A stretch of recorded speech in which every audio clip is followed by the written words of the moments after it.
Bapak-bapak, ibu-ibu, saudara-saudara kaum muslimin rahimakumullah. Dunia ini penuh dengan berbagai macam kesibukan. Sejak dari petani yang turun ke ladang, pedagang yang berangkat ke pasar, pelajar yang menuju sekolah, sampai kepada pegawai yang berangkat ke kantor, seluruhnya tidak lain untuk mencari sesuatu yang bernama bahagia. Setiap orang menginginkan kebahagiaan, dan tidak seorang pun menginginkan kesengsaraan dalam kehidupan ini. Namun nyatanya tidak setiap orang yang ingin bahagia mengetahui jalan yang harus ditempuhnya untuk sampai kepada kebahagiaan itu. Maka pada kesempatan pertemuan kali ini, saya ingin menyampaikan sebuah hadis dari junjungan kita baginda Nabi besar Muhammad sallallahu alaihi wasallam yang termuat dalam kitab Mukhtarul Ahadits An-Nabawiyah, di mana beliau bersabda, arba'un min sa'adatil mar'i. Ada 4 perkara yang merupakan tanda dari orang bahagia. Saya mau tanya, di antara saudara-saudara yang hadir di sini, apa ada yang kepengen jadi orang sengsara? Ya. Seluruhnya tentu ingin mendapatkan kebahagiaan.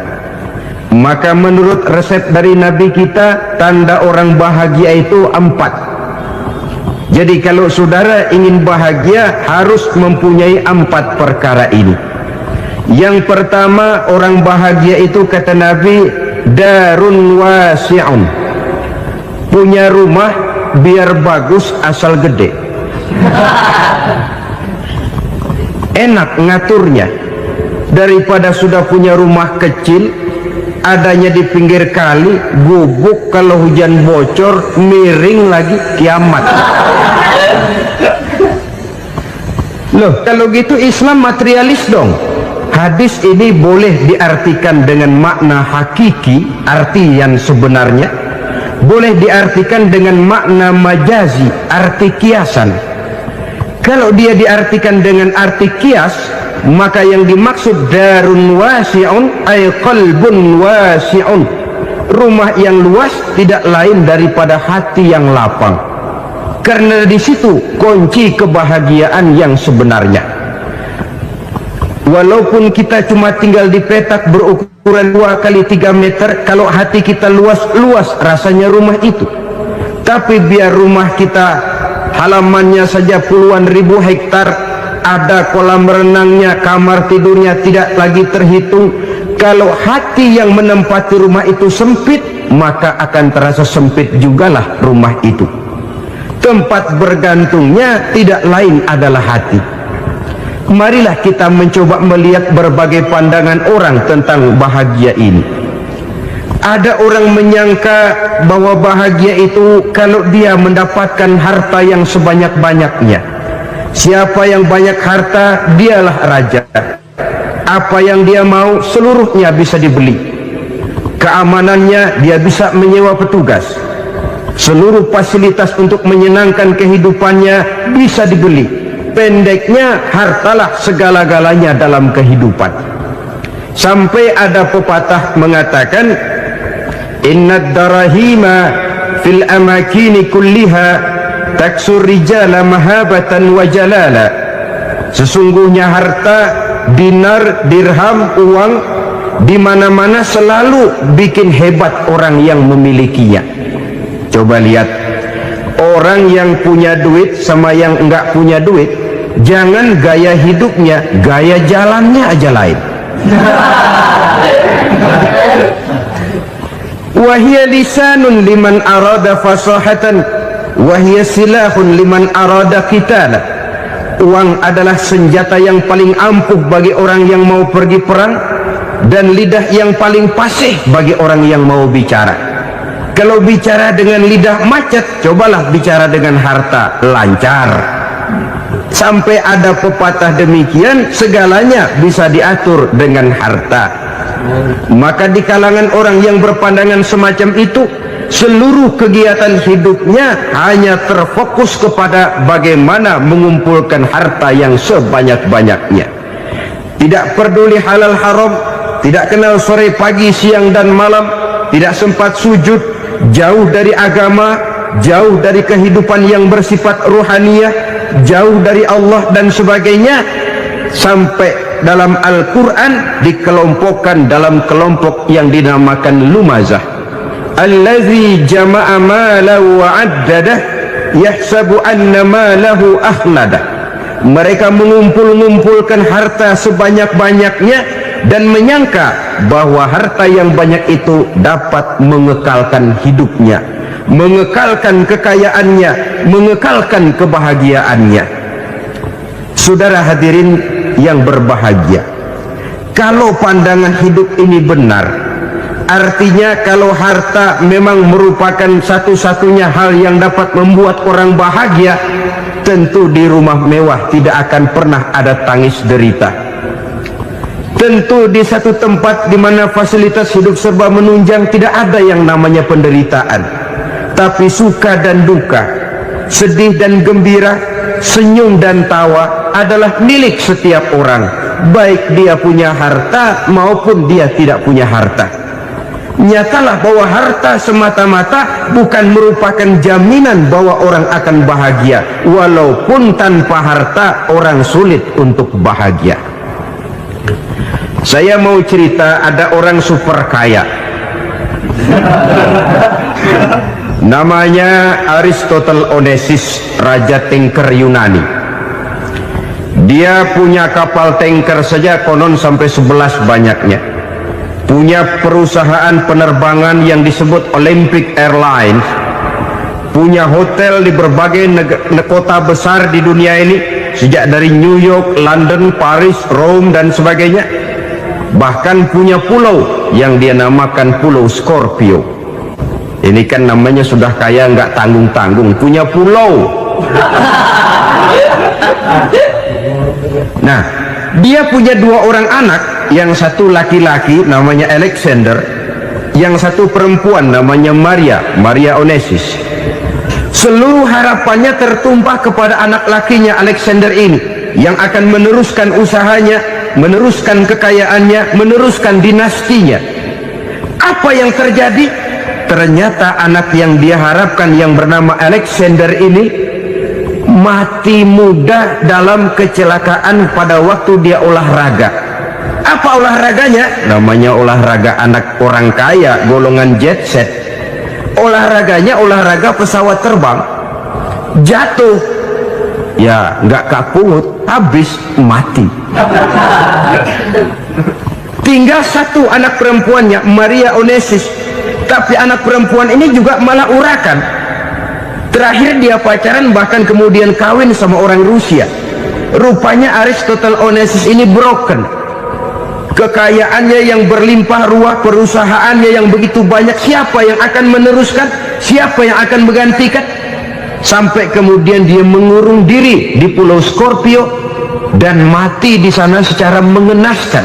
Seorang multi-jutawan, seorang yang super kaya, mati menyendiri di pulau sepi. Ibarat kata pepatah, anak ayam mati di lumbung. Bukan kekurangan makanan, keurugan makanan. Begitu kehidupan Aristotle Onassis. Dan banyak orang-orang yang sudah demikian kaya sampai dibingungkan oleh kekayaannya sendiri. Telusurilah kehidupan David Rockefeller misalnya, Henry Ford misalnya, Adnan Khashoggi misalnya, multi jutawan yang kadang-kadang dibuat keder oleh kekayaannya sendiri. Pantas ketika Imam Ali ditawarkan orang, ya Ali, kalau kepadamu disuruh pilih ilmu atau harta, kau pilih mana? Ya jelas pilih ilmu dong. Kenapa? Pertama, ilmu kalau kita berikan kepada orang lain tambah, tapi harta kalau kita berikan kepada orang lain kurang. Saudara punya uang 10.000, dibagi orang 5.000, jelas uang saudara berkurang. Tapi saudara punya ilmu, diberikan kepada orang lain bisa, saudara pun makin mantap. Tidak lantas jadi bodoh karena ngajarin orang. Saudara bisa Fatihah lalu mengajarkan orang Fatihah, orang bisa, saudara pun makin hafal. Tidak lantas setelah diajarin orang ilmunya hilang, begitu datang dia minta orang tolong ajarin saya Fatihah, udah habis, nggak ada.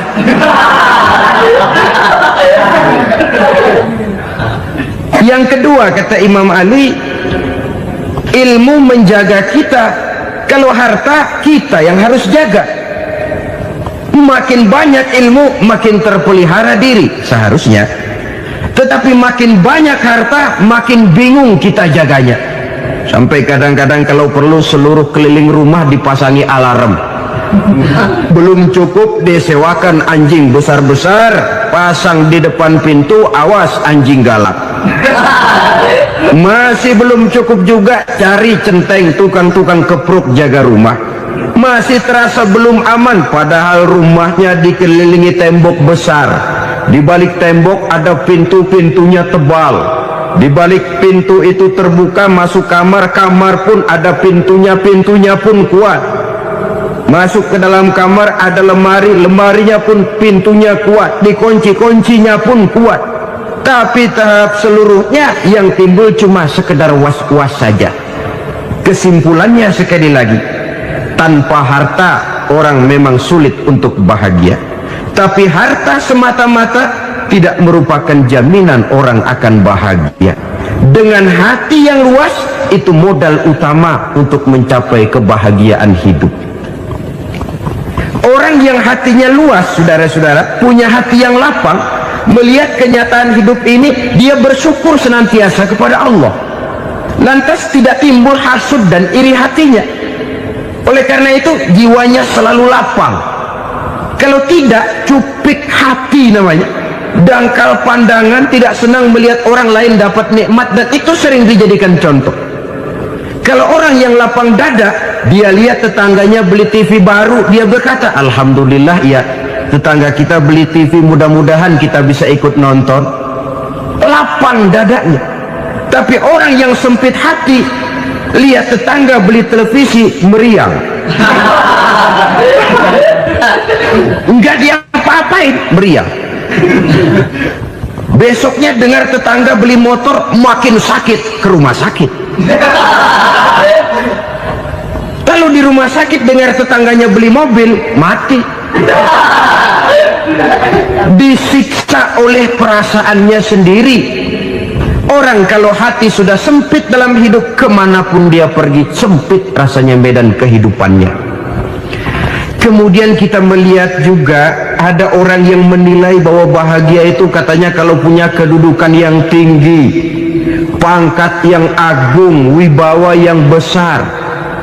Mungkin betul, tapi mungkin juga tidak. Bergantung kepada hati orang yang punya pangkat itu. Sama dengan harta tadi. Harta akan membawa bahagia kalau dia jatuh ke tangan orang yang berhati lapang. Tapi harta akan jadi bencana kalau jatuh ke tangan hati orang yang sempit. Pangkat akan membawa bahaya kalau jatuh di tangan hati orang yang sempit. Lebih dari itu, kenyataan mengajarkan kepada kita bahwa ternyata pangkat dan jabatan tidak selamanya memberikan kebahagiaan dalam kehidupan. Bahkan resikonya kelewat besar. Beberapa bukti kita bisa ambil dari para pemimpin dunia yang menjadi korban lantaran pangkat dan jabatan yang disandangnya. Saudara ingat Presiden Abraham Lincoln dan John Kennedy dari Amerika? Dibunuh orang. Park Chung-hee dari Korea Selatan, Ziaur Rahman dari Bangladesh, Anwar Sadat dari Mesir, terakhir Indira Gandhi dari India, menjadi korban dari pangkat dan jabatan yang disandangnya dari orang-orang yang tidak senang dia memegang jabatan itu. Dia akan mudah mengundang bencana, sehingga pantas kalau seorang presiden terkemuka Amerika, Harry Truman namanya, dia mengatakan jabatan presiden itu, kata dia, seperti orang menunggang macan, naik macan. Harus kita taiki, kalau enggak dia bakal nerekam kita, ngeri katanya.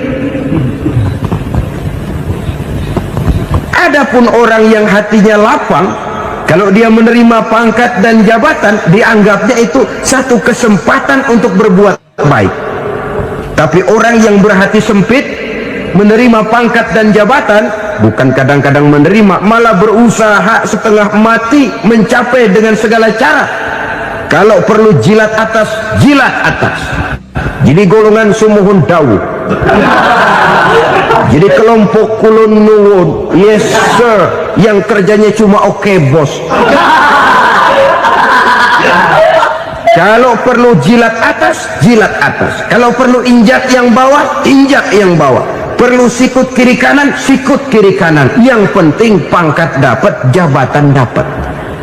Orang yang semacam ini, kalau sudah mempunyai pangkat dan jabatan, biasanya dia tidak menganggap itu sebagai amanah, tidak menganggap sebagai kesempatan berbuat baik, tapi malah kesempatan untuk memperturutkan hawa nafsunya yang dilatar belakangi oleh kesempitan hatinya tadi. Apalagi kalau orang memperoleh pangkat karena banyak mengeluarkan uang, seakan-akan pangkat dan jabatan itu sekarang macam proyek pakai tender. Siapa yang berani bayar segini naik, nggak berani minggir.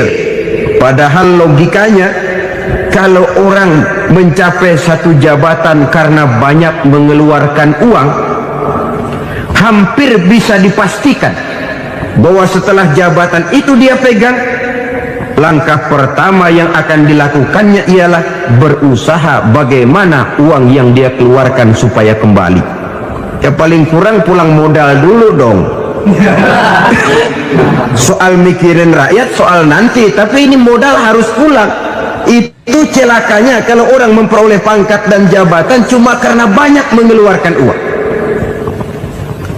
Jarang orang yang mempunyai keyakinan dan pandangan bahwa pangkat dan jabatan merupakan amanah. Jadi sekali lagi, pangkat dan jabatan mungkin saja membawa kebahagiaan kalau jatuh ke tangan orang yang berhati lapang, tapi bisa jadi bencana kalau dia jatuh ke tangan orang yang mempunyai hati yang sempit. Dan lagi-lagi stresnya hati yang lapang. Lalu sebagian orang, saudara, ada yang berpandangan katanya bahagia itu kalau jadi orang terkenal, mempunyai popularitas, menjadi idola di kalangan remaja, di kalangan orang tua, di segala lapisan masyarakat. Padahal makin populer orang, makin terikat dia. Ya kalau macam kita ini kan nggak punya nama, nggak populer, tengah malam buta mau nongkrong di warung Tegal aman. Tapi pangkat, jabatan, kedudukan, popularitas menyebabkan kita diikat dengan berbagai macam peraturan. Cuma mandi sama ke WC saja yang nggak dikawal.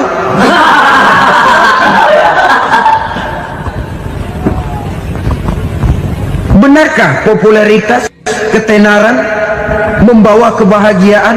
Mungkin, ya, tapi mungkin juga tidak. Kenapa? Banyak orang-orang populer yang mengakhiri hidupnya secara tragis. Kita ambil beberapa nama. Di Amerika tahun 60-an ada bintang seksi paling terkenal yang dijuluki seks bom, bom seksi. Sampai sekarang jadi legenda, namanya Marilyn Monroe. Singkatan doublenya itu inisialnya MM, Marilyn Monroe. Terkenal top sampai dia mati tahun 62, namanya sekarang masih saja dibicarakan orang. Kenapa dia bunuh diri? Tidak punya hartakah dia? Banyak. Kurang populerkah dia? Seluruh dunia mengenalnya. Sejak rakyat kecil sampai pejabat tinggi dia punya hubungan. Kenapa? Jenuh. Dia terlahir dalam keadaan yatim.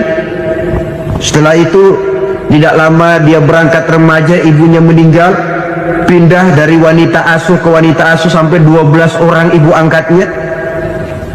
Dan kekecewaan yang paling parah, setiap laki-laki yang dekat dengannya hanya seperti kapal berlabuh. datang dan pergi silih berganti, padahal dia merindukan seseorang yang bisa melindungi hidupnya. Dia rindukan itu dan dia tidak pernah menemukan. Itu yang akhirnya menyebabkan dia minum pil tidur kelewat dosis, minum obat tidur kebanyakan, ya tidur terus sampai sekarang.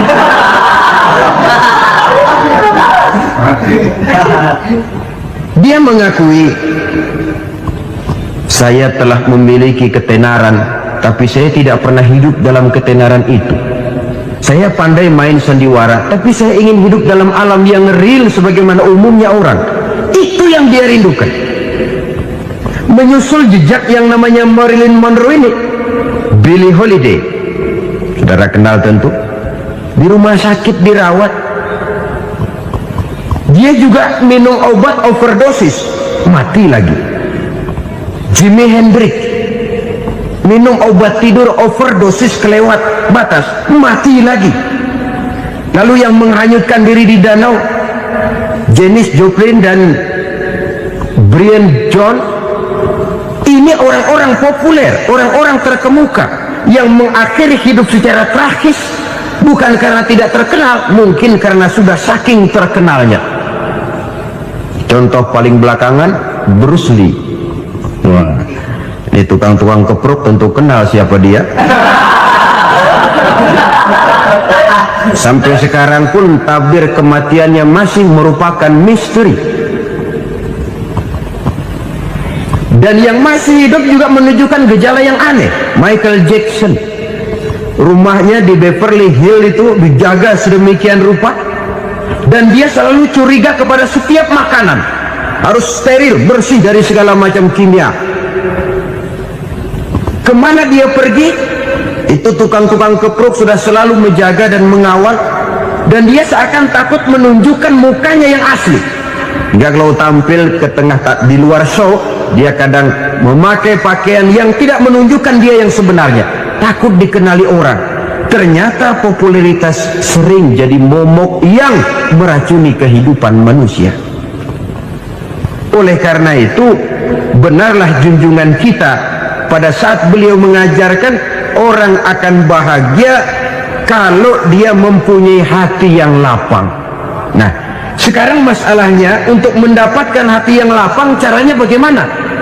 Kita kembali kepada konsep Quran. Allah mengajarkan, ala inna bi dzikrillahi tatmainnul qulub. Ketahuilah bahwa dengan banyak mengingat Allah, hati akan tenang, jiwa akan lapang.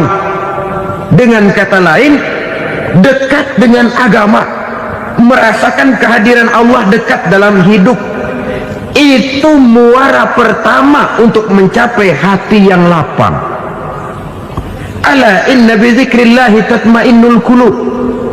Jangan macam orang sekarang ingin mendapatkan ketenangan lalu tapak di puncak gunung, di gua-gua, di tempat sepi. Iyalah kalau nggak ada ular.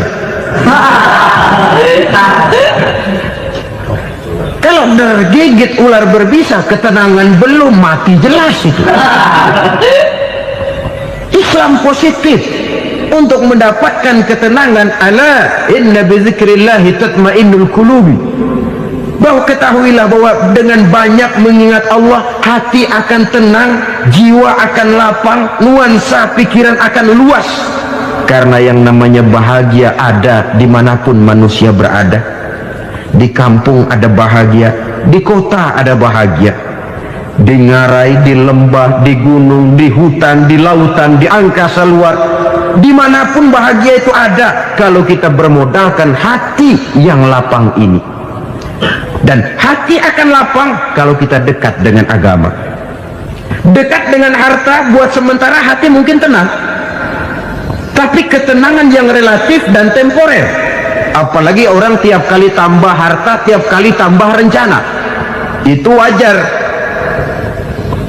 Mungkin sebelumnya saudara berpikir, kalau punya duit 5.000 enak nih. Begitu punya duit 5.000, aduh sayang kalau 10.000 aja.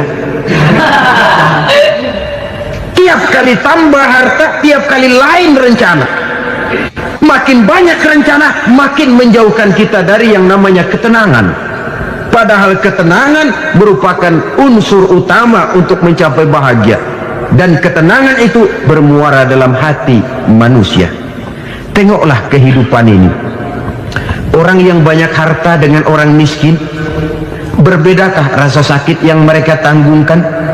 Rasanya tidak.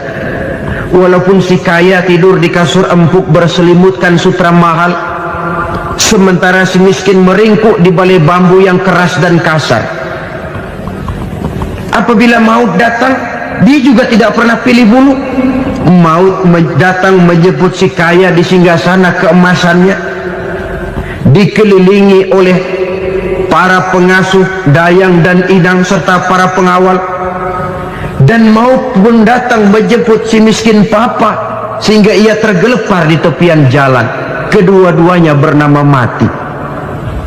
Kalau nyata bahwa sakit yang ditanggung si kaya tidak beda dengan sakit yang ditanggung si miskin, bukan harta semata yang membuat orang bahagia.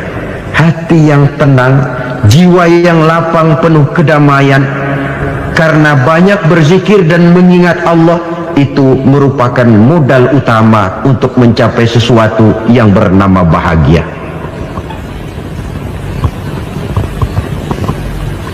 Saudara hadirin yang saya hormati, inilah yang pertama dari 4 ciri yang digambarkan oleh Nabi tentang tanda-tanda orang bahagia. Dan harus berangkat dari yang pertama ini, hati yang lapang. Ini yang harus kita miliki lebih dahulu, baru nanti akan menyusul kepada poin yang ketiga, kedua dan selanjutnya.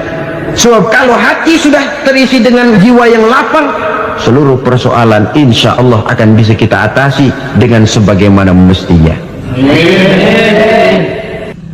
Yang kedua sekarang, tanda orang bahagia menurut baginda Nabi, markabun syariah. Orang bahagia itu, kata beliau, punya kendaraan biar cepat asal lancar. Artinya kemana dia mau pergi mudah. Apa maksud hadis ini? Kalau kita kaji lebih dalam, kendaraan itu kan alat transportasi. Transportasi tidak lain adalah usaha memudahkan komunikasi. Pindah dari situ kepada teori bahwa manusia adalah zon political, makhluk bermasyarakat yang tidak bisa memenuhi kebutuhan hidupnya secara sendirian. Kita memerlukan keberadaan orang lain dalam kehidupan ini. Untuk memakai baju saja kita sudah perlukan petani yang tanam kapas, pabrik yang memintal kapas jadi benang, pabrik yang menenun benang jadi kain, sampai kepada mesin jahit, sampai kepada tukang jahit. Itu cuma untuk memakai pakaian saja. Tidak seorang pun di antara kita yang sanggup memenuhi kebutuhan hidupnya secara sendiri. Kita perlu orang lain. Maka kebebasan dalam arti mutlak, kebebasan tanpa batas, itu tidak mungkin ada dalam kehidupan. Karena kita mengadakan yang disebut interaksi sosial. Setiap kegiatan kita tentu melibatkan orang lain. Menurut kita barangkali kita bebas jalan di jalan raya semaunya, tapi orang lain berkendaraan pun merasa bahwa ini ada juga jalan haknya, dan begitu selanjutnya. Oleh karena itu, maksud dari kendaraan yang cepat ini adalah khulatuhu ma'as solihin. Lingkungan pergaulannya terdiri dari orang-orang soleh. Pergaulannya luas. Kemana dia pergi ada temannya. Kesulitannya ada tempat dia cerita. Dan kesulitan kalau sudah diceritakan kepada orang lain, taruh kata orang itu tidak bisa menolong, namun menceritakannya kepada orang yang kita percayai, kan paling kurang sudah mengurangi beban jiwa, mengurangi tanggungan batin, merasa masih ada tempat kita cerita. Maka lebih baik orang awam yang mau bergaul ketimbang orang setengah alim tapi ngunci pintu. Sebab nantinya akan timbul sikap picik, cupik pandangan, dan tidak luas menghadapi kenyataan dalam kehidupan ini. Namun yang harus kita garis bawahi, pergaulan memang mesti luas. Namun jangan sekali-kali lupa bahwa pergaulan sangat besar pengaruhnya dalam ikut membentuk kepribadian manusia. Sehari-hari bisa kita bilang kalau kita dekat sama tukang minyak wangi, sekalipun nggak dibagi minyaknya, baunya tentu dapat. Betul? Tapi dekat sama tukang elas, walaupun nggak kena apinya, asapnya mesti kena. Kalau Syauqi mengatakan lebih jelas lagi, man asyaral asyrafa asa musyarrafan wa muasyiral anzali ghairu musyarrafin. Awalam taral jildal hakira muqabbalan bisagri lamma sara jildal mushaf. Siapa yang bergaul dengan orang mulia, dia bakal ikut menjadi mulia. Tapi siapa yang berteman dengan orang hina, dia tidak bakal ikut menjadi mulia. Tidakkah kau lihat, kata Syauqi, kulit kambing yang hina pun dicium orang ketika menjadi kantong Quran. Kulit kambing hina, kalau dia sendirian gak ada yang mau cium. Tapi begitu dia bergaul dengan Quran, menjadi kantong Quran, dipakein minyak wangi, ditaruh di tempat yang tinggi, mau diambil dicium dulu, dibawa dengan penuh hormat dan hati-hati. Kulit kambing yang hina lantaran berteman dengan Quran, numpang mujur. Tapi coba lihat kalau kulit kambing berteman dengan kayu, jadi beduk, habis. Zohor dikemplang, asar dipukul. Itu kan sedikit saja, cuma salah milih teman. Yang temannya Quran dihormati orang, yang temannya kayu lantaran jadi beduk, gelap-gelap subuh orang udah kemplangi.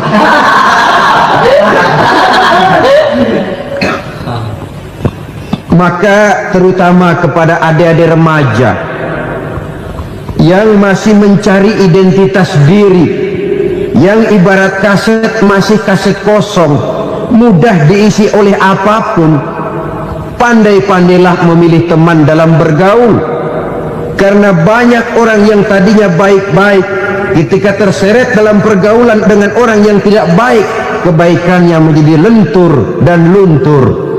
Tapi berapa banyak bajingan-bajingan tengik, orang-orang yang berumur noda dan dosa, tiap hari melakukan maksiat, namun bergaul dengan orang yang baik-baik, pada akhirnya sedikit demi sedikit beringsut dan berangsur dia terbiasa mengikuti kebaikan-kebaikan. Saya tekankan ini kepada remaja karena mereka masih mencari identitas diri. Apa yang mereka lihat mereka mau, apa yang mereka dengar mereka ingin tahu. Coba lihat kehidupan remaja. Pulang nonton film Rambo, pengen jadi Rambo, gagah, maunya blokai melulu. Pulang nonton film Superman, pengen bisa terbang. Pulang nonton India, nyanyi melulu. Wajar, mereka masih mencari identitas diri. Saya ini sebenarnya siapa? Lingkungan, pergaulan akan membentuk itu. Karena itu pandai-pandailah bergaul, karena ia sangat besar pengaruhnya dalam ikut membentuk kepribadian manusia. Apalagi sifat yang jelek lebih cepat menularnya ketimbang sifat yang baik. Sifat yang baik, watak yang soleh itu lambat sekali untuk menular. Tapi yang tidak baik, kan prosesnya mah kalau remaja biasanya mula-mula dengar. Karena dengar lalu pengen tahu. Karena pengen tahu lalu ngeliatin. Begitu ngeliatin kan pengen nyobain.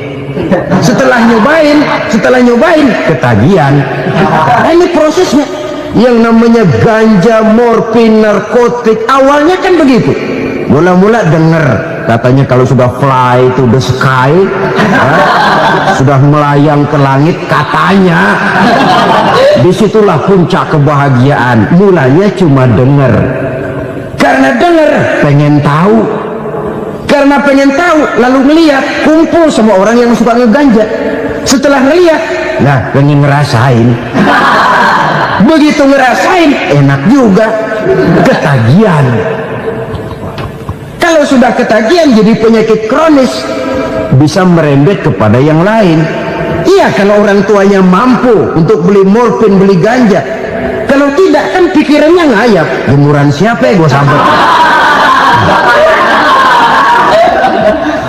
Timbullah perbuatan-perbuatan negatif yang bermula dari salah pergaulan.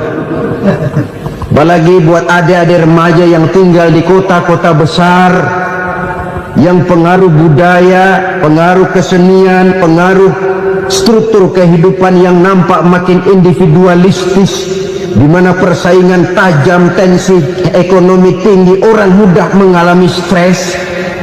Pandai-pandailah dalam bergaul, sekali lagi, karena ia sangat besar pengaruhnya dalam ikut membentuk kepribadian manusia.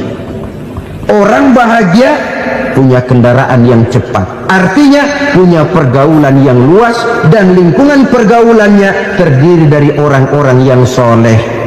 Kemana dia pergi, ada teman. Kesulitannya, ada tempat dia cerita. Tapi kalau sudah menyendiri, hidup sendiri, kesulitan dipikiri sendiri, bisa mati belum waktunya. Tidak ada tempat berbagi rasa, tidak ada tempat bercerita, tidak ada tempat mengurangi beban dalam kehidupan. Pantas betul kalau Islam sangat menggalakkan dan menganjurkan orang kalau sudah sampai waktunya itu untuk melangsungkan nikah. Kata Nabi, ya ma'syarus syabab, man istata'a minkumul ba'at falyatazawwaj. Hai para pemuda, kalau sudah mampu memberi nafkah, kawinlah, nikahlah kamu. Kenapa? Sudah ada teman hidup, tempat berbagi rasa. Kesulitan kalau ada tempat cerita akan lebih ringan ketimbang kita telan sendiri, walaupun bobot kesulitannya sama beratnya. Saudara-saudara kaum muslimin rahimakumullah, inilah ciri yang kedua, punya kendaraan biar cepat asal lancar. Kemana kita mau pergi gampang. Dengan kata lain, setelah hati yang luas, pergaulan yang luas. Dua. Yang ketiga sekarang, tanda orang bahagia itu menurut Nabi, misbahun mudhi'un, punya lampu yang terang. Oh, itu enggak problem. Sekarang sudah zamannya listrik masuk desa, Pak. Lampu sudah terang semua. Betul, kalau itu yang dimaksud. Tapi tidak cuma itu. Karena lampu yang dimaksud di sini, lampu yang akan menerangi seluruh perjalanan hidup. Dan perjalanan hidup itu sudah dimulai sejak kita terlahir ke alam ini sampai masuk ke alam barzah, kumpul di padang mahsyar sampai ke akhirat. Lampu yang menerangi itu yang diperlukan. Kalau lampu, katakanlah yang paling top sekarang kan lampu jenis Mercury. Taruhlah itu di rumah kita, dia cuma menerangi rumah kita, menerangi hati pun tidak sanggup. Bila kita masuk ke alam barzah, alam kubur, sanggupkah si Mercury yang begitu terang menerangi alam barzah kita? Tidak sanggup lagi. Sanggupkah lampu yang ratusan watt, bahkan puluhan ribu watt menerangi kehidupan di padang mahsyar? Tidak akan sanggup lagi. Kalau demikian, yang dimaksud lampu yang terang di sini apa? Tidak lain amal soleh, kebajikan yang kita lakukan dalam hidup. Itu yang akan jadi lampu penerang. Di dunia nama kita akan terang, jasad kita boleh hancur terkubur tanah, tapi nama kita akan dikenang orang. Begitulah kalau orang meninggalkan kebajikan dalam hidup seperti sekarang. Ribuan orang tiap saat berziarah ke kubur Imam Syafi'i, ke kubur Imam Malik, ke kubur Imam Ghazali, ke kubur orang yang baik-baik, orang yang soleh-soleh. Kebajikannya yang ditinggalkan, yang mengukir namanya dengan tinta emas, sehingga saudara sudah terbaring di alam kubur. Orang lewat, Allah, ini kuburannya Fulan bin Fulan, dulu ini kebaikannya Masya Allah, saya ikut merasakan. Mari kita mampir sebentar, kita Fatihah, mohon disampaikan Allah pahalanya kepada almarhum. Al-Fatihah. Itu kalau orang baik-baik. Lalu saudara tanya, Pak, orang mati dikirimin Fatihah apa nyampe pahalanya? Saya jawab, kalau saudara nggak percaya, mati dulu dah. Nanti saya Fatihain, tungguin di sana, umpama nggak sampai balik lagi kemari. Sekarang ini kan maunya otak-otakan saja, kalau nggak masuk otak nggak percaya. Padahal alam gaib itu nggak bisa diotak-otakin. Sama saja dengan saudara pernah dengar cerita kapal tampung emas tenggelam tak? Pernah nggak? Di mana? Ya, di laut Masa Lembo. Begitu ke tampung emas tenggelam, ratusan penumpang itu doa. Terjun ke laut, dipermainkan gelombang, berjuang menghadapi maut itu. Orang lagi timbul tenggelam di lautan, dihantam ombak, kita tengokin pakai helikopter. Pak, lagi timbul tenggelam ya? Iya, tolongin.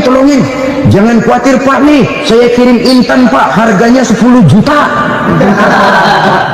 Kira-kira orang yang timbul tenggelam di laut seneng nggak? Kan mahal toh intan 10 juta.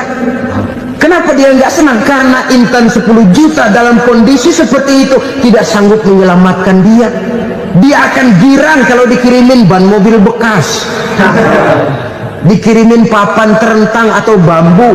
Intan yang 10 juta dia nggak girang, ban mobil bekas yang 1000 perak tuh pegang, itu yang dia girang betul. Inilah sebabnya Nabi berkata, mal mayyitu fi qabrihi illa kal ghariqil mutaghawwis. Orang yang meninggal di alam kuburnya seperti orang timbul tenggelam di lautan. Yantaziru da'watan min ahli, menunggu doa dari keluarganya yang masih hidup. Duh, bapak saya sudah meninggal, saya sayang benar sama dia. Kirimin kulkas ke kuburannya Itu sama saja dengan tadi orang tenggelam di lautan dikirimi intan yang harganya 10 juta, tidak sampai. Begitulah kalau kebajikan yang kita tinggalkan dalam hidup, sudah mati pun kubur kita masih diziarahi orang. Tapi kalau jahat yang kita tinggalkan, boro-boro lah orang mau doa lewat dekat kuburan kita juga serem. Tuh bajingan no, dulu mati dipendem di situ tuh. Jangan lewat situ, ntar kesurupan, jangan. Lewat saja orang ngeri. Konon lagi membacakan Fatihah dan mengirimkan doa. Hidup pada hakikatnya adalah kesempatan untuk berbuat baik. Maka sekali kesempatan itu diberikan, manfaatkan dengan sebaiknya. Sebab kesempatan kedua tidak akan pernah ada. Kesempatan berbuat baik di sini, di akhirat sudah pembalasan namanya. Sekali kesempatan itu dicabut, dia tidak akan pernah dikembalikan lagi. Kata Iqbal, hidup tidak mundur ke belakang dong. Berhenti diinjak orang, mundur hancur. Tidak ada kata mundur dalam hidup ini. Berhenti diinjak orang, mundur kecebur. Tidak ada kata lain, harus maju dalam kehidupan dalam artian yang positif. Hidup adalah kesempatan untuk mengumpulkan kebajikan yang sebanyak-banyaknya. Di situ nilai daripada manusia. Sekarang ini memang nggak kelihatan kok, orang yang banyak pahala sama yang banyak dosa nggak kelihatan kok. Barangkali kalau habis bikin dosa palanya pada benjol, mungkin orang takut sama dosa. Tapi sekarang sama saja, orang yang banyak dosa dengan yang nggak banyak dosa jalan bareng dari belakang, sama, nggak kelihatan beda. Tapi ada waktunya di mana pahala memegang peranan, di mana dosa diperlihatkan. Sama saja kalau kita bawa mobil siang, lampu kan nggak begitu berfungsi. Apa lalu bilang, alah ini lampu berat-beratin, copot-copotin aja dah. Tidak perlu begitu. Kenapa? Pada suatu saat malam senja akan datang. Bila matahari terbenam, senja pun datang, gelap mulai merayap, disitulah baru terasa perlunya lampu. Pahala begitu. Sekarang orang yang nggak ada pahalanya nggak kelihatan dalam kehidupan. Tapi pada suatu saat senja kehidupan akan datang. Ajal merenggut nyawa, malam merayap, dan hidup mulai diliputi kegelapan di alam barzah. Dikala itu kalau nggak punya lampu, alangkah malangnya kita. Sebab amal yang baik, kata Nabi, di alam barzah itu akan diciptakan menjadi perempuan yang cantik menemani kita. Amal yang jahat akan menjadi orang yang paling jelek nemenin kita. Udah di tempat gelap yang nemenin jelek.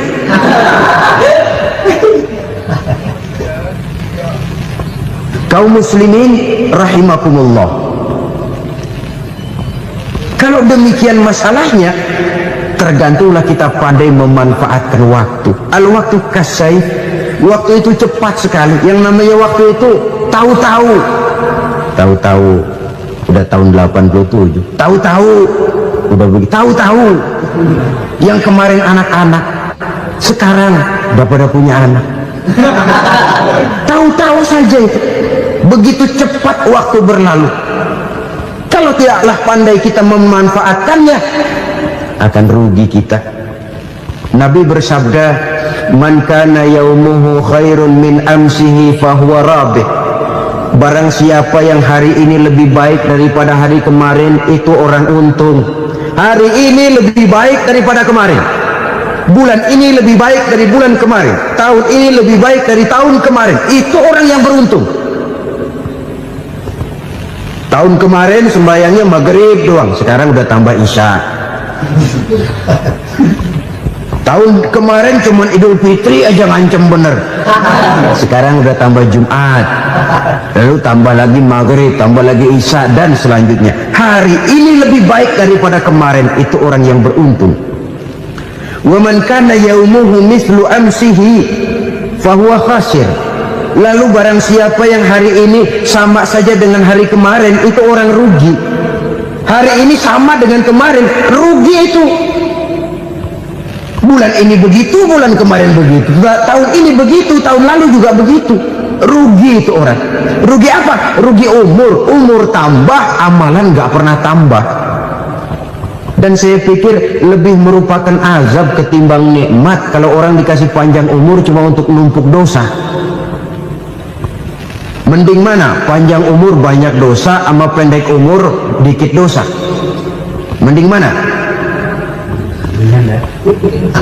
Mending mana? Ya, paling mending tentu panjang umur banyak pahala. Tapi kalau tidak, sekali lagi, lebih merupakan azab ketimbang nikmat kalau orang diberikan panjang umur tapi cuma untuk sekedar menumpuk dosa. Kehilangan kesadaran bahwa dunia bukan terminal akhir dari satu perjalanan. Dia cuma halte di mana kita berhenti sebentar untuk menuju kepada terminal yang hakiki. Saudara-saudara kaum muslimin rahimakumullah, inilah lampu yang akan menerangi kehidupan. Amal yang kita lakukan di dalam kehidupan. Jadi yang dimaksud dengan lampu yang terang, kebajikan yang kita kerjakan dalam hidup. Nah, setiap orang di awal tadi saya bilang ingin bahagia. Bahagia itu kan hakikatnya kumpulan senang dan selamat. Senang, selamat. Apa bedanya? Senang tapi tidak selamat, nggak bahagia. Selamat tapi nggak senang, nggak bahagia orang. Contoh, kalau orang korupsi, duitnya banyak, senang dia, tapi keselamatannya. Ada tentara baris di samping rumahnya udah bingung, padahal tentara latihan. Tentara cuma latihan, dia bingung. Senang, tapi karena keselamatannya tidak terjamin, dia tidak bahagia. Sebaliknya pegawai negeri jujur benar, cuma segaji-gajinya, selamat nggak korupsi, tapi melarat, ya nggak bahagia juga, kurang senang. Kesenangan dan keselamatan untuk dunia saja, ya sekali lagi, kalau cuma sekedar untuk dunia saja, bisa dibeli pakai uang. Bisa dibeli pakai uang. Saudara ingin selamat, bisa dibeli pakai uang. Saudara ingin senang, bisa dibeli dengan uang. Tapi setelah mati, masuk ke alam barzah, habis kekuasaan uang. Nggak bisa lagi beli keselamatan pakai uang. Tidak mungkin lagi membeli kesenangan dengan uang. Di situ pahala yang megang peranan. Makin banyak pahala, makin banyak saham untuk membeli kesenangan dan keselamatan, untuk memperoleh yang namanya bahagia. Dan jangan lupa loh, di alam barzah kita nggak sebentar, menunggu datangnya kiamat. Nah iya, kalau kita begitu dikuburin terus kiamat datang, untung. Tapi kalau masih harus 1000, 2000, puluhan ribu tahun yang akan datang, dalam satu penantian yang begitu lama, tanpa saham untuk memperoleh kebahagiaan, satu kemalangan yang tidak ada pernah putus-putusnya. Janganlah tergelincir oleh kebahagiaan sebentar yang menipu dengan mengorbankan kebahagiaan hakiki yang berjangka panjang. Apa artinya senyum sejenak kalau harus ditebus dengan tangis seumur hidup? Biarlah kita minum jamu, pahit memang, getir memang, tapi kan besok badan sehat. Daripada sekarang minum sirup, manis memang, enak memang, tapi bibir pada jontor besoknya. Sirawan, batuk, nggak karu-karuan. Banyak orang tertipu oleh kesenangan yang sebentar, padahal laisa kullu ma yalma'u zahaban. Belum tentu semua yang berkilat itu emas, belum tentu semua yang gemerlap itu intan. Karena itu marilah manfaatkan kesempatan yang diberikan Allah ini untuk mengumpulkan kebajikan yang sebanyak-banyaknya. Yang terakhir sekarang, yang keempat, tanda orang bahagia kata Nabi. Zaujatun salihah. Orang bahagia itu tanda yang keempat kata Nabi, punya istri biar cakep asal taat. Udah surga itu, cakep taat. Istri kayak gitu, kalau belum mati jangan dikuburin dulu. Sudah cakep taat lagi, tapi kadang-kadang enggak, udah jelek ngadat melulu. Apa yang mau dipilih?